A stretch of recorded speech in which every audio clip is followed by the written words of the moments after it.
In July 2017, the United States military officially commissioned its largest aircraft carrier, the USS Gerald R. Ford.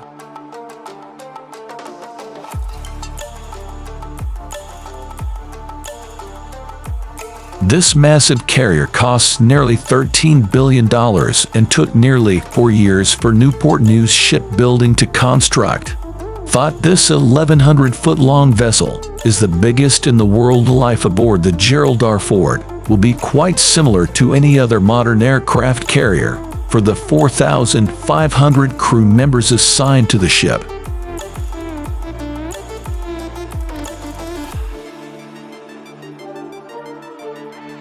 Things start with removing the mooring lines that hold it to the dock. For a ship of this type, mooring lines can be as thick as a man's arm and weigh thousands of pounds. For this reason, it can take significant amount of time to prepare the ship. To move away from the docks once underway, the ship requires assistance in order to navigate out of the shallow water. It is typically performed by a team of tugboats who push and pull the larger ship until it is out in deeper water. Despite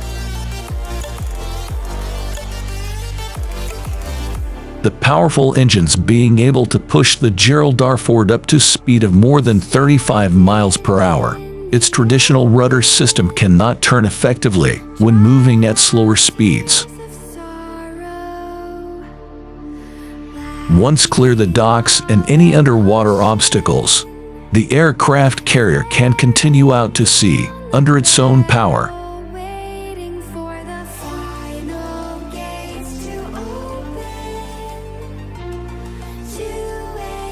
These FOD walks take place daily and involve checking all parts of the deck for anything that might be accidentally stuck into aircraft jet intake. Daily operations aboard a carrier flight deck cannot bolts, pieces of metal, and various other objects free from planes, machinery, and more.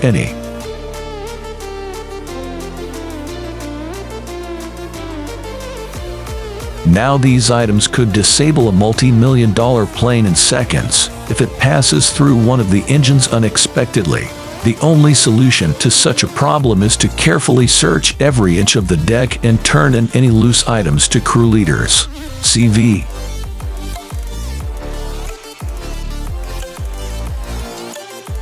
The heat of any aircraft carrier is the navigation bridge. As with previous carriers' designs, the USS Gerald R. Ford's bridge is located on a 555 metric ton island, situated on the ship's decks as the tallest part of the ship.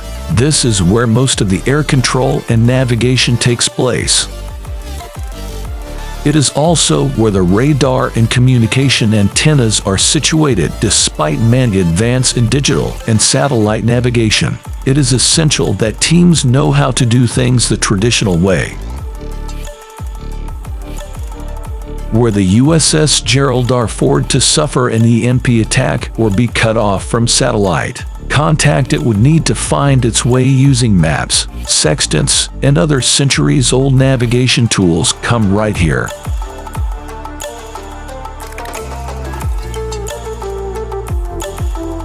Though it's tempting to think of aircraft carriers solely as weapons of war, they are actually more akin to floating cities.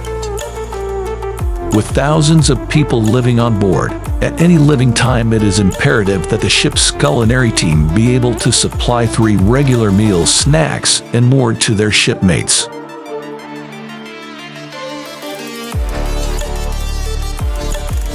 The USS Gerald R. Ford has a food service division that features a huge team of culinary specialists.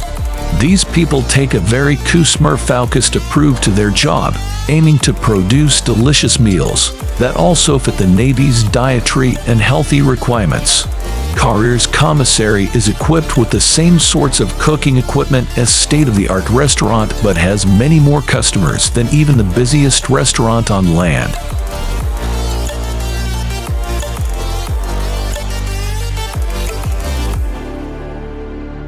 On the Gerald R. Ford there are around 98 people tasked with putting out around 12 .000 meals a day holidays or major events for the crew of aircraft carriers over the years.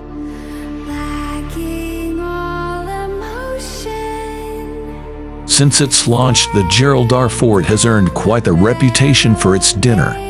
The culinary team aboard the shop spends roughly 2 days prepping for the event in 2018. This event included 50 turkeys, 40 hams, and 25 cuts of prime rib.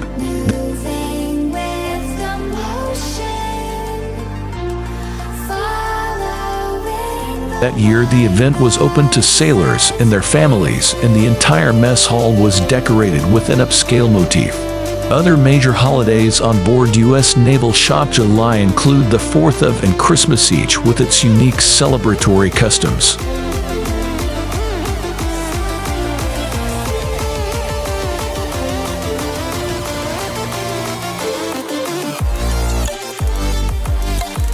But aircraft carriers do not only come alive on special days. Crew members often throw talent shows with musical acts, magic, and more, as well as other events that give crew a chance to mingle and feel more at home.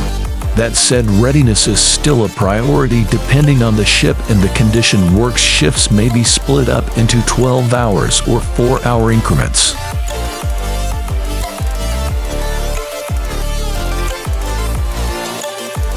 At home, this generally leaves about half the day for eating, sleeping, and recreation in order to make sure their crew members stay in fighting